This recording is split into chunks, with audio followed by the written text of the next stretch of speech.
I'm embarrassed to be seen with you, she said when I asked to go to her work party. So I packed my bags while she was there alone. She returned to a quiet house and a note that said, "Problem solved. Now you'll never be seen with me again." Judging by the 50 voicemails she left crying, I guess she misses the embarrassment. Hey viewers, before we move on to the video, please make sure to subscribe to the channel and hit the like button if you want to see more stories like this. Thanks. The silk of the tie felt cool and smooth between my fingers. I focused on the simple, practiced motion: over, under, through, pull, a small anchor in the pleasant buzz of the evening. From the bathroom, I could hear Qley humming, the sound punctuated by the clink of perfume bottles. "Can you believe this is the first gala since the merger?" she called out, her voice bright with excitement. "All the bigwigs from the West Coast will be there.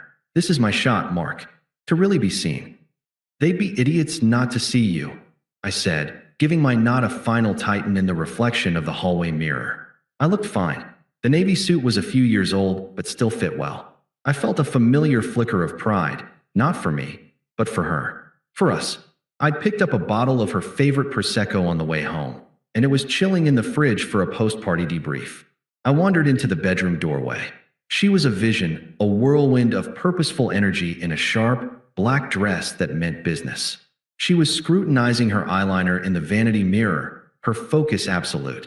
"You know," I said, leaning against the doorframe, a smile in my voice. "Old Man Henderson actually complimented the new shelving unit today. Said the dovetail joints were a lost art." I think he almost smiled.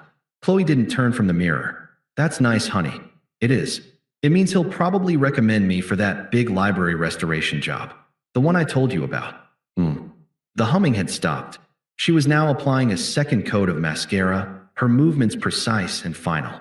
The air in the room felt different, charged with a silence that wasn't there before. I pushed off the doorframe, a slight unease creeping into my gut.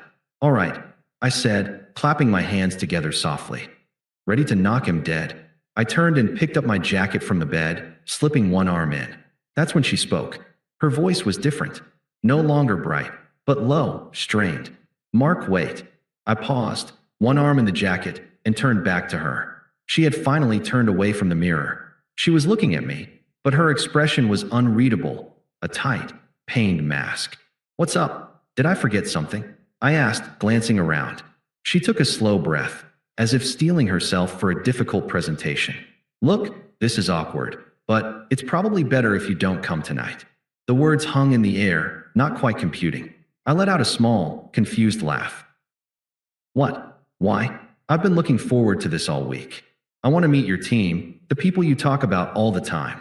It's just..." She gestured vaguely, her eyes darting away from mine. "It's a really, really important night for me. A lot of VPs and C-suite people will be there. It's about perception."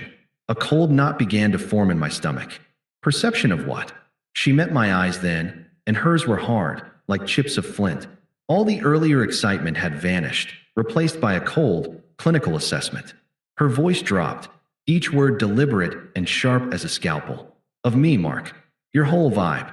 Her gaze swept over me, from my slightly too conservative tie to my reliable, comfortable dress shoes. The dad jokes you'll inevitably tell. These sensible shoes. Talking about your woodworking projects with people who trade startups like baseball cards. "I'm embarrassed to be seen with you." The words didn't just hit me, they unmade me. It was like a physical blow, sucking the air from my lungs. The room seemed to tilt on its axis. "Embarrassed," she continued, the dam now broken. "You don't fit in that world. You don't speak the language. You'd just be standing there, a constant reminder of a quiet, small life. You'd hold me back. Hold me back." The final, brutal twist of the knife. 5 years. 5 years of supporting her through late nights, of proofreading presentations, of being her safe harbor from the corporate storm. And I was a liability, an embarrassment. I didn't yell. I didn't argue. Something inside me simply switched off. The part of me that loved her, that was proud of her, that saw a future, it just shut down, replaced by a ringing, glacial silence. I could see her mouth still moving, offering some other justification, but I couldn't hear the words anymore. All I could hear was the echo of my own respect for her shattering into a million icy fragments. Slowly, mechanically, I shrugged my jacket off my shoulder and let it fall back onto the bed. The silk of the tie around my neck suddenly felt like a noose. My voice, when I found it, was quiet, hollow, devoid of all emotion. Okay. She blinked, thrown by the lack of fight. Okay, so you understand. I looked right at her, but I wasn't really seeing her anymore. I was seeing a stranger who had just shown me her true, horrifying face. I understand perfectly, I said, my tone flat and final. You should go. Don't want to be late. Relief washed over her features. She actually smiled, a small, tight thing, mistaking my catatonic shock for acquiescence. Okay, good. We'll talk later. She grabbed her clutch, gave her reflection one last, satisfied glance, and walked out of the bedroom. I heard the front door open and close with a soft, definitive click. The silence she left behind was louder than any scream. I stood there, in the middle of the room we shared, in the home I'd helped build, and felt the walls of my life crumble to dust around me. The click of the front door was the starting pistol. The shock that had frozen me in the bedroom thawed instantly, not into heat, but into a cold, crystalline clarity. There was no pain yet. That would come later. Now, there was only a single, unambiguous objective: extraction. I walked to the closet and looked at my suits hanging beside her dresses. A shared life. I reached not for a garment bag, but for the old, worn duffel bag stuffed on the top shelf, the one I used for gym clothes and weekend trips. It was all I would need. My movements were not rushed. They were precise, efficient. I was a ghost tidying up before moving on to the next world. I started with my desk drawer, the one that held my passport, social security card, the title to my truck, the foundational documents of a life. They went into the duffel bag. Next, I moved to the bedroom, packing only the clothes that were unequivocally mine. The jeans, the t-shirts, the comfortable sweaters she'd always rolled her eyes at. I left behind the expensive cufflinks she'd bought me for my birthday, still in their velvet box. I left the designer shirt she'd insisted on, saying it classed up my look. They were costumes from a play I was no longer acting in. A memory, unbidden, flashed behind my eyes. Us painting this very bedroom 2 years ago. She'd gotten a speck of tranquil gray on her nose, and I'd kissed it off. We'd collapsed laughing on a drop cloth, dreaming of a future in this room. The future she just told me was an embarrassment. I shut the memory down. It was an artifact from a dead civilization. I moved to the bathroom. My toothbrush, my razor, the unscented deodorant she hated. Into the bag. I left the fancy cologne, the grown-up skincare products she'd curated for me. From the kitchen, I took only one thing. The multi-tool my father had given me. Its weight familiar and comforting in my palm. The final stop was the spare room I used as a workshop. The smell of sawdust and linseed oil was a balm. This was me, the real me, the one that didn't fit in her world. I looked at the half-finished cherrywood jewelry box on the bench. I'd been working on it for her for Christmas, carving a delicate vine pattern along the sides. My fingers traced the smooth wood one last time. Then, I picked up my toolbox, a heavy, metal case containing my chisels, my hand planes, my marking gauges. This was non-negotiable. The duffel bag and the toolbox. That was all I would take from 5 years of a life. It was astonishing how little of us was actually me. Now, for the note. I wouldn't give her a novel. I wouldn't give her my tears or my rage for her to dissect with her friends. She deserved only a receipt. I found a single, crisp piece of printer paper and a pen on the kitchen counter, the same counter where I'd left the Prosecco cooling pointlessly. I didn't sit. I stood, and with a steady hand, I wrote 2 sentences. They were not an expression of feeling. They were a statement of cause and effect. A closing of the ledger. Problem solved. Now you'll never be seen with me again. I centered it on the counter, where she would inevitably see it. The Prosecco bottle stood beside it like a monument to our former life. I didn't touch it. I slung the duffel over my shoulder, hefted the toolbox in my other hand, and took one last look around. The apartment was perfectly clean, perfectly ordered. It looked exactly as it had when she left, except for the quiet, fundamental fact that I was no longer in it. I had erased myself with surgical efficiency. I walked to the front door, opened it, and stepped through into the hallway. I pulled the door closed behind me. I didn't slam it. I didn't hesitate. I closed it with a soft, final click that echoed in the silent hall, a sound more definitive than any lock could ever be. The first night was the hardest. Not because I missed her, but because I had to remember who I was before I became Qley's embarrassing boyfriend. I checked into a cheap, anonymous motel on the edge of town. The room smelled of stale cigarettes and industrial cleaner, but the silence was mine. There were no her expectations, no her perfumes, no her sounds. Just the hum of the AC unit and the hollow echo in my own chest. I sat on the edge of the bed, the duffel bag and toolbox at my feet like refugee belongings, and let the full weight of the unfairness press down on me. I didn't fight it. I just sat in it, allowing the humiliation and betrayal to wash over me until they were just emotions like any other. Painful, but not fatal. My phone, face down on the nightstand, lit up. The screen flashed Qley. I watched it until it went to voicemail. A minute later, it did it again. And again. I didn't block her. Not yet. I needed to hear it. I needed to hear the consequences of her words. After the fifth call, I picked up the phone. I went to my voicemail, put it on speaker, and set it back down. I started unpacking my few belongings into the motel's cheap dresser. The first message played. Her voice was a confused, shaky whisper, so unlike the sharp, confident tone from hours before. "Mark, where are you? The house is so empty. What is this note? This isn't funny. Call me back. We need to talk." I folded a t-shirt and placed it in a drawer. "We need to talk." The classic opener for her to explain why her feelings were the only ones that mattered. I deleted the message. The next one came 20 minutes later. The confusion had curdled into anger. "So you're just going to ghost me? After 5 years? That's so immature. You're proving my point. You can't handle a strong woman. You need to come back and face this like an adult." I almost smiled. The irony was perfect. She discards me like a piece of outdated furniture, and my refusal to engage is my failure to be an adult. I was being the adultest I'd ever been. I deleted it. The calls kept coming, but I stopped listening to them in real time. I let them pile up in a digital cairn of her own making. For the next week, I focused on the mechanics of survival.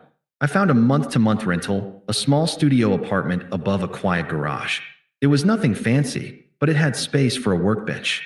I unblocked my old client list and started making calls. Old man Henderson was true to his word.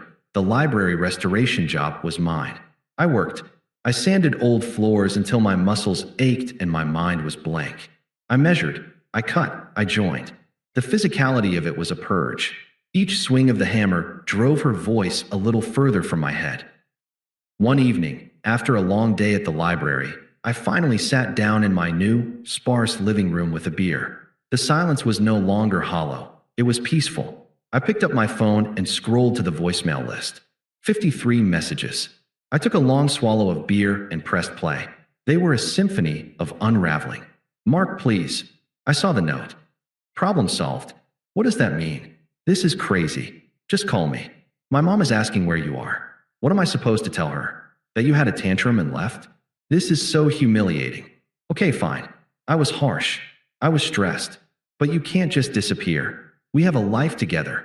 Bills, a lease. You're being so irresponsible. Then, the tone shifted again. The anger bled out, replaced by a creeping fear. The apartment is so quiet. I hate it. I can't sleep. I went to that gala alone. It was awful. Everyone asked where you were. I felt so stupid. And then, the one I knew was coming. The one mentioned in the title. Her voice was raw, broken, stripped of all its polished arrogance. It was the sound of pure, panicked regret, a ragged sob, then a broken whisper. "Mark, please. I'm sorry, okay? I didn't mean it. I was just stressed about work. Please, I can't be here alone. It's so quiet. I miss you. Just call me back. Please." I sat there, the phone in my hand, the plea hanging in the air of my peaceful apartment. I felt nothing. No surge of victory, no twinge of sympathy. It was just data, evidence of a problem that was no longer mine to solve. Judging by the 50 voicemails she left crying, I thought, placing the phone back on the table, I guess she misses the embarrassment. Or maybe she just missed the audience for her drama, the reliable fixture in the background of her life that she never had to think about. Until it was gone, I selected all the voicemails and pressed delete. Then, I went into my contacts, found Qley, and with a calm, definitive press of my finger, I blocked her number. The silence in my apartment was perfect. It was no longer an absence. It was a presence. It was mine.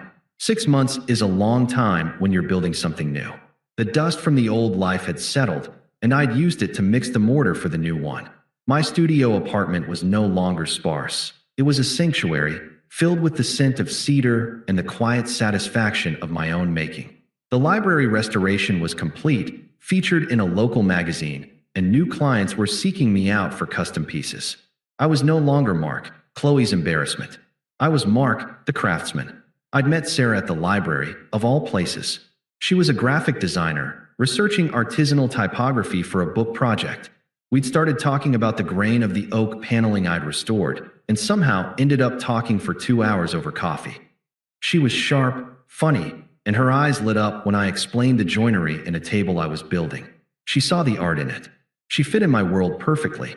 We were at the Grind, a coffee shop I now frequented, nestled in a warm, wooden corner. I was telling her about the absurdity of my last client, a man who wanted a walnut desk inlaid with mother of pearl, but balked at the price of walnut. Sarah was laughing, her hand resting lightly on my forearm. The sound was easy, natural. It didn't have to compete for space. The bell on the door jingled. I didn't pay it any mind until I felt a presence hovering at the edge of our table. I looked up. It was Qley. She looked diminished. Her sharp, power dress had been replaced with a rumpled sweater and jeans. Her hair was pulled back in a simple ponytail, no intricate styling. There were shadows under her eyes that no amount of concealer could hide. She looked tired. Human. Mark. Hi, she said, her voice tentative, almost meek. I didn't stand. I simply nodded, my expression neutral. Qley. Sarah glanced between us, her expression curious but not threatened. She sensed the shift in the air. Can we talk for a minute? Please. Qley's eyes were pleading, desperate. I didn't look at Sarah for permission. I just gave her a small, reassuring smile before turning my gaze back to Qley. I would not grant her the privacy of a separate conversation. That was a privilege for people who mattered. We can speak here, I said, my voice calm and even. She flinched, her eyes darting to Sarah and then back to me. This wasn't the script she'd written. She'd expected a private, dramatic scene where she could perform her contrition. She stammered, flushing. I made a huge mistake. The biggest mistake of my life. The words tumbled out, practiced and rushed. Everything fell apart after you left. Work has been hell. They passed me over for the promotion. My friends, they're all so fake. I see now what I had. What I threw away. I said nothing. I just waited, letting the silence between her words amplify their emptiness. You were my rock, she whispered, her voice cracking. I was stupid and stressed, and I took it out on you. I don't care about any of that perception stuff anymore. It's all a lie. The parties, the clothes, it's empty. I just want you back. I want us back. She was crying now, genuine tears tracing paths through her faint makeup. The ultimate performance. Once, that sight would have shattered me. Now, it was just weather. I took a slow, deliberate sip of my coffee, placed the cup back in its saucer with a soft clink, and looked at her. My final words were not loud, but they were firm, definitive, and carried the absolute weight of truth. I believe you, Qley. A flicker of hope ignited in her wet eyes. I believe you think you made a mistake, I continued. But for me, it was a solution. That note I left, it wasn't written in anger. It was a statement of fact. You were right. I didn't fit in your world. And I realized, sitting in that motel room, that you never fit in mine. You were just a guest who overstayed her welcome. I gestured slightly, gracefully, to Sarah, who was watching me with a quiet, profound understanding. This is my life now, I said, my voice softening not for Qley, but in genuine contentment. And it's a good one. I hope you find what you're looking for, but you need to understand, you won't find it with me. We're done. Have a good day. I turned back to Sarah, reaching for my coffee again. So, as I was saying, the client actually asked if he could just use a walnut veneer. The conversation resumed. It wasn't an act for Qley's benefit. It was a simple, powerful demonstration that her chapter in my life was not just closed, but the book had been archived. Out of the corner of my eye, I saw her stand there for a moment longer, utterly powerless, a ghost at a feast she could no longer see, let alone taste. Then, she turned and walked away, the sound of her footsteps swallowed by the ambient noise of the shop. I didn't look back. There was no satisfaction, no schadenfreude. There was just peace. The problem was, indeed, solved. Thanks for watching. Make sure to subscribe to the channel and hit the like button. What do you think about this story? Share it in the comments.